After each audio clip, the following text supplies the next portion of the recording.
a gift. As you say, it's not something taught. It's something you come in to this incarnation with.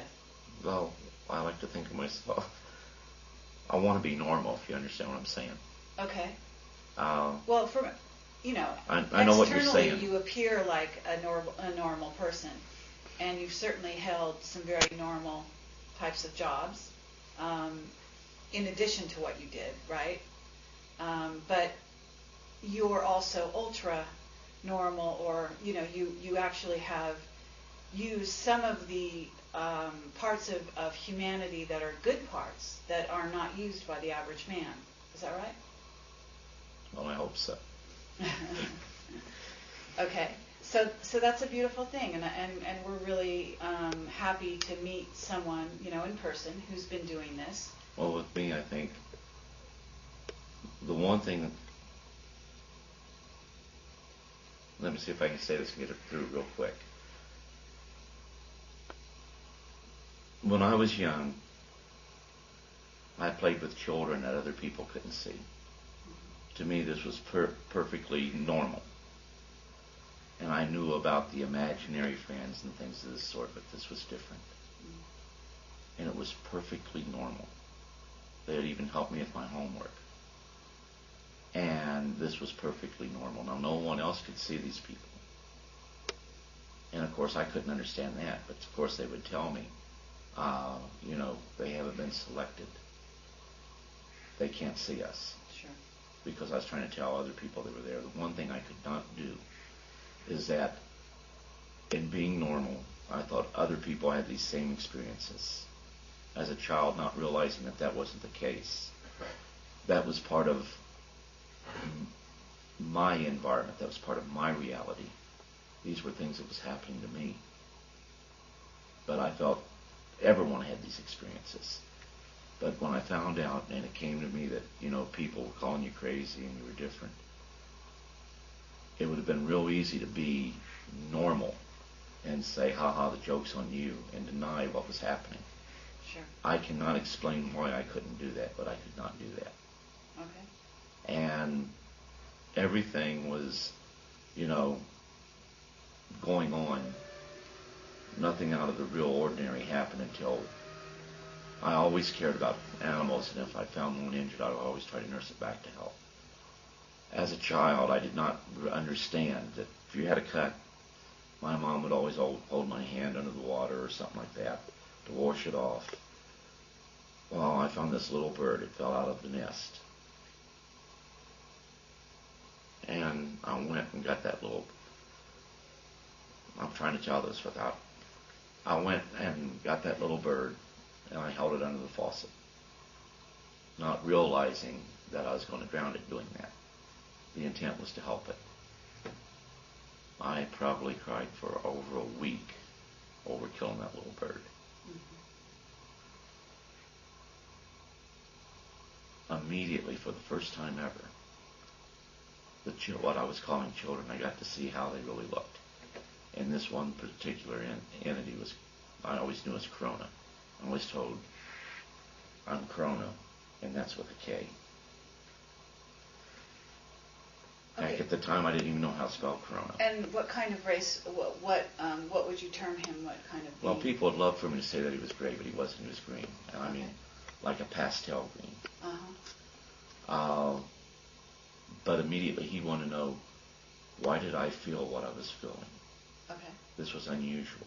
Mm-hmm. And immediately it was, why did I feel what I was feeling, but he could feel? Mm-hmm. Because he was more like a monitor with me. And so he has a natural empathic quality and abilities, and it appears so did you. So it went both ways, as the telepathy goes both ways. I'll carry it even a step further. We see that our visitors as cartoon characters. They have cultures, they have societies, they have families, they have loves, they have dislikes, they have likes. Mm-hmm. They can feel pain, and they can feel fear. Mm-hmm. So this was maybe your first introduction into that world. in a more personal way, right? It was the first glimpse, a shock, that these things go on, but not everyone shares in them. And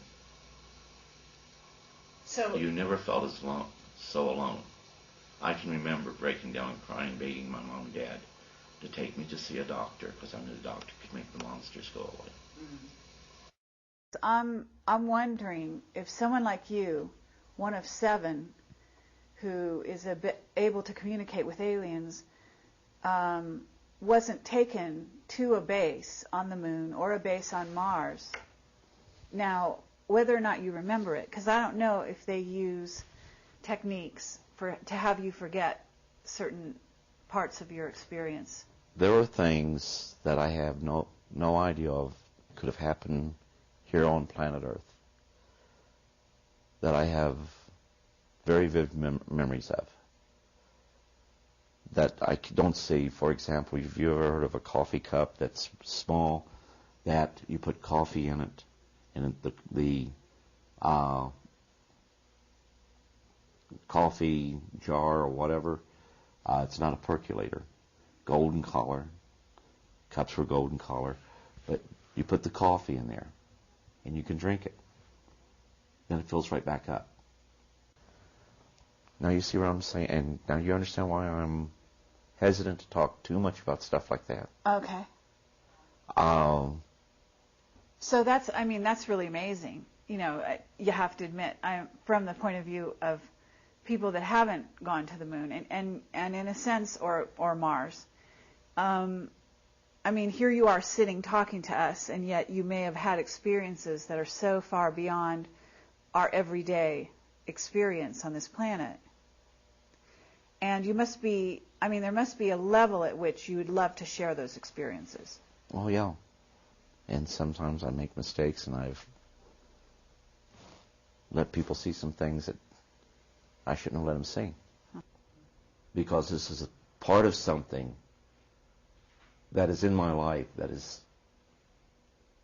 I'm to do something with. Sure.